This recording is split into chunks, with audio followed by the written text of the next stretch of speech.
Building trust is an extremely important skill. And it isn't just about the fact that you're honest. Of course, you need to be honest.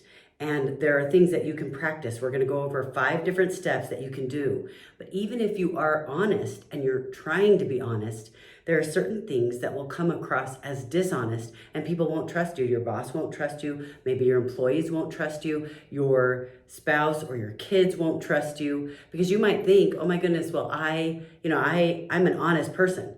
I don't steal, I don't lie, and you're thinking that that's the kind of person you are. But you told your child that you would be at the game and then you were late, or you told them you would pick them up at a certain time and you didn't because something happened.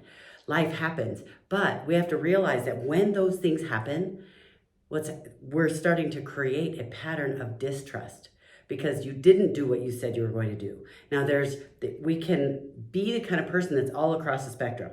So for example, you could be someone who is a really honest person, but you're always late, or you commit to things and then you meant to fulfill them, but you didn't.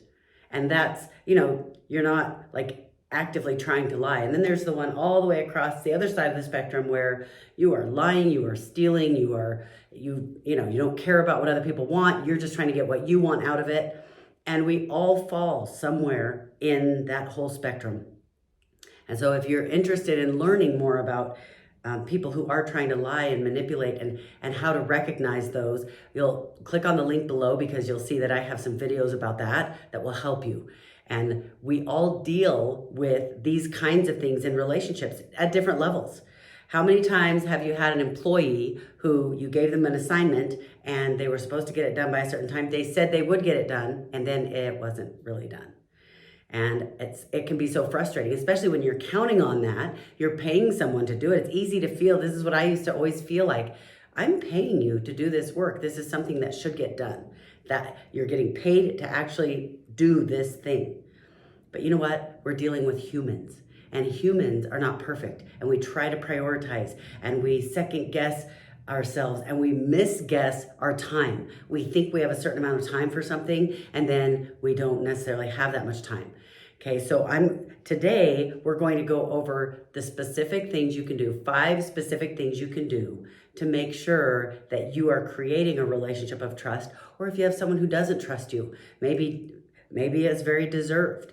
Maybe you don't feel like it's deserved, but there needs to be building up of trust because this affects three different situations. Number 1, it affects your relationships. You cannot have connected relationships that are meaningful and that you can go deeper, where you can really share and connect with each other unless there's honesty in the relationship. The second type of situation is with yourself. It's also a relationship, but the relationship with yourself. You cannot be connected and grounded and be at peace unless you are connected with yourself. And in order to do that, you have to have honesty. And the third type of situation is with work. You in your work situations with your employees or with your boss, whatever your situation is for work, you are not going to be able to be connected and to grow a relationship and move beyond where you are right now unless you learn how to do these things. So if you're in a certain job and you're wondering why your boss never promotes you, why you never get to take on the new exciting assignments that you would love to do, it very well might be because they can't really trust you to take that next step. Or if they can trust you, they don't know that they can. So it's time to start doing things proactively. There are actions you can take that make a difference. Now, the relationship with yourself has a lot to do with mindset.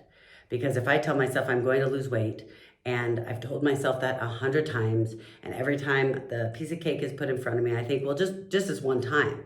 Because one time doesn't matter. You're right, one time doesn't matter. But what matters is that you lied to yourself. You weren't honest with yourself. And we all do it. The question is to what level? And the challenges and the invitation I'm making to you is to try to progress toward being better and better and better at it. So that if I catch myself telling a lie, for example, I'm going to leave at this time to get to the airport for my flight, and then I don't leave at that time, Why am I telling myself I'm going to leave at that time? Why am I not being honest with myself? And so some of these concepts are higher level, but they affect everything you do. And they affect the way you think about yourself. And when we have the way we think about ourselves, if I think highly of myself or I'm at peace with myself, the kinds of decisions I'm going to make are different. The kind of thought processes I'm going to have are completely different. My mindset will be different. And what will happen is in those moments of decision, when it's time to make an important decision, then I will be able to make a healthier decision. I'll be able to make the decisions that bring me toward the success I'm looking for and get the results that I'm wanting, to get the outcomes that I'm wanting. So it's really important to understand these 5 things. As you listen to these 5 different actions you can take, things that you can do about this, I want you to think about, where am I missing? Where are the holes for me? We don't need to take all 5 and go, oh, I have to change everything right this second. What you're going to do is pick one thing. Pick one thing out of everything you hear, and I want you to decide which one of those is the one that's hard. Now, what we tend to do is pick the one that's easiest. There might be some that you hear that you think, oh, that's no big deal. Yeah, I have no problem with that one. And so of course you wouldn't pick that one. But out of the 5, maybe number 2 is, it's one that you're pretty good at, but you could improve. But number 5 is one that you're horrible at, and you really need to take a look at that and make some changes. Well, what I want you to do is, I'm challenging you to look at the one that is the hardest for you.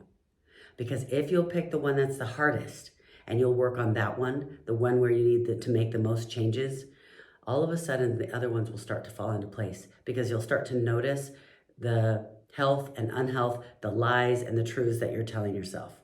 Now, if you're not at a place where you can take the hardest one, that's fine. Pick the one that feels like you can handle that. But I want you to stretch yourself. Don't just pick the one that's easy, and don't just pick the one that, okay, well, I'll try a little bit. I want it to be something that you really start to notice. Excuse me, as one that you, as things happen in your life, you start to or as things happen throughout your day, you think, oh my goodness, I didn't realize I was doing that so much. Okay, so really look at this and pick which one is going to be good for you. The first one is being honest about what you promise. If you say you're going to be there at a certain time, take time to think about your decision. This is probably the one that is the hardest for me, because I have this tendency, I'm an achiever, I want to get a lot of things done. So I have this list and I'm trying to get all my lists done. And I realize that if I leave at 1:45 and it's 5 minutes away, I'm going to be 10 minutes early, and that is 10 minutes of wasted time. So I am going to I think, well, I told myself I was going to leave at 1:45, but everything's ready. And if I just take 5 more minutes, I can get these other things done. And now they're already off my list. I feel like I achieved a little bit more, which means that later I can move even farther in progress toward the goal that I have, or the result I'm trying to get, or the outcome that I want. And so I keep telling myself, I'll take a little less time. Or if I'm getting ready to go somewhere, I'll think, okay, I need to be ready at 8:30, so that I give myself an extra half hour in case traffic is bad and it's an hour away and whatever. So now it's 8:00 and I'm thinking, okay, I probably better go get ready. But you know what? If I finish this over here, I can get that done. And then what I'll do is I'll just take less time to get ready. I'll just get ready faster. I won't take as much time as I was planning. So this is kind of the stories I start telling myself. And one of the things that I've learned is, for me, I have to say, okay, if I'm supposed to be leaving at 8:30, I tell myself 8:00. And I could, at the beginning, when I first started trying to do this, I couldn't do that, because I felt like that was so phony. I thought, if I say I'm going to leave at 8:30, then I need to figure out how to be ready to leave at 8:30. Well, I'll tell you, there is something in my mind that the trigger has not switched. It's like the light is off. It is the weirdest thing, because anything I decide I want to do, I do it. If I decide I want to achieve something, I achieve it. But I cannot tell you the challenges I have had with trying to be on time. And I even have a friend who is always on time. She is so good at it. She's amazing, and she has taught me how to be better. But one of the things when we would first talk about it, she would say, you just be on time. Just get ready. Just get ready first thing, and just do this and just do that and just do that. Well, guess what? If I've tried those things, and somehow my mind starts to tell myself a different story, and that story is so strong that it's more important than the story about why it was important to be on time. And I don't think I'm lying to myself until later when I think about it. I think, I did that thing again. So realize as you're trying to do this, this is the kind of thing, it's not easy. It might be really hard. But what'll happen is as you keep really being serious about the decision you made and you do not give up, you will find a way to tweak it. Now, and something will trigger and it will finally make sense. It's kind of like if you are learning to play the piano. If you're learning to play the piano, at first, you plink out the notes. You have to look at the sheet music and you say, oh, that's an F. Okay, here's the F on the keyboard. Okay, that one's G. And then you touch the G, E, D, and then you keep going through like that. And it's very slow. And no matter how hard you try to wish that you could just read it really fast, you're not going to read it really fast. It will be practice, practice, practice until all of a sudden you don't see individual notes. You see a chord. Oh, that's these 3 fingers. That's these 4 fingers. And pretty soon you can read it so fast that you can play an amazing piece by Tchaikovsky that's very difficult and it's not a problem. But at the beginning, if you expect someone, including yourself, to be able to play Tchaikovsky when you're trying to read the notes, then you're going to be frustrated. You're going to feel like you're not enough. You're going to struggle and struggle and struggle. And so I've learned to be patient with myself. I'm not okay with the fact that somehow I haven't figured it out yet. I don't get the chords yet, but I can tell I'm switching and moving to a new place because. And so what I do is I say, okay, if I've got to be at the airport at a certain, if I have to be at the airport at a certain time, which means I have to leave at 8:30, I have to leave at 8. And I tell myself that knowing that I have not figured this out yet and that I'll probably leave at 8, 8:10, 8:15, 8:20. And it really bothers me that I can't just say, well, I'm going to leave at 8:30, so I leave at 8:30. I'm still figuring out all the notes in between that don't make sense. And somehow it doesn't make a chord for me yet. And so I don't know why that is so hard for me because seriously, anything I try to do, I decide I'm going to do it and I do it. But it's humbling. And this is a growth opportunity for me. And anytime we're in a place of pain, which is frustration, I'm sick and tired of it. I don't understand. I can't believe it. It doesn't feel fair or whatever. Anytime we're in a place of pain, pain is actually an opportunity for growth. And that may sound really annoying, but that is one thing that I have figured out. That to me, I play Tchaikovsky. When I see pain or a problem or there's a situation I don't like or discomfort, I don't like the way it feels, to me, I know. I don't feel like, oh no, it's a problem. I feel like, okay, here we go. I know exactly what this is. This is an opportunity for growth, and I know what's going to happen on the other side of this. And so I certainly don't welcome pain, but I absolutely am happy to invite it when it comes. Doesn't mean I love the feeling. It is discomfort. It is pain. Those are not positive feelings. But in that area, I can play Tchaikovsky. Being on time, it's a problem because then the other person that I've said that I will be ready at a certain time, I've been dishonest. I've said I would be ready on time. And I'm telling you, I am trying so hard. So that's the other thing. Let's be careful not to judge each other because you're at the beginning of your learning how to play piano in your area. And I am more advanced in mine because I'm going to have some that I can't even hardly figure out what the notes are. And you're already playing Tchaikovsky in this other realm. So just keep that in mind for yourself as well so that you're patient with yourself. The second thing is be honest about what is true and what is the truth. Let me explain. I learned this from Jodi Hildebrandt, and it was the most powerful way I've ever heard it explained by anyone who teaches this kind of thing. But the truth is something that can be identifiable by a third party. These are facts. These are not things that you feel. These are not your opinions. And an example that she uses, which I think just makes it so much clearer because it can be confusing to understand, is the temperature. So for example, let's say I say it's hot, you say it's cold, but the temperature is the same. I am hot. That's my opinion. I say it's hot in here. That's an opinion. That's my feeling. You say it's cold in here. And I'm sure all of us have been in this situation where we're in the same temperature with someone else, and yet they're cold and we're burning up. And we're saying, open the windows, turn down the heat. But the truth is that it's 79 degrees. That is provable by a third party. It's identifiable. It's an actual fact. The fact that it's cold or hot, that's an opinion. So keep that in mind as you are in relationships. When you do this in your business, you're looking at your business, you're an entrepreneur, and you're saying, okay, so my business isn't growing. I see everyone else growing. Well, it's not really fair because, no, what are the facts? The facts are, I am taking this action in my business. The fact is that my niche is this. Maybe I sell water, bottled water to companies, and this is my niche. And the truth is that I sell this 1,000 bottles a month, and I'm trying to get to 5,000. And all the entrepreneurs I know sell over 10,000 a month, and I'm not. If we start talking about it's not fair, that's a feeling. Nobody wants my water. These are feelings. These are emotions. This is the best water. Well, that's an opinion. So every single thing that you are dealing with, try to pay attention. Are you honest about what is the truth? The truth is, this is the way, this is what's happening. Let me use an example in a relationship. So let's say that you ask a girl out on a date and she says, no, I don't want to go with you. Okay.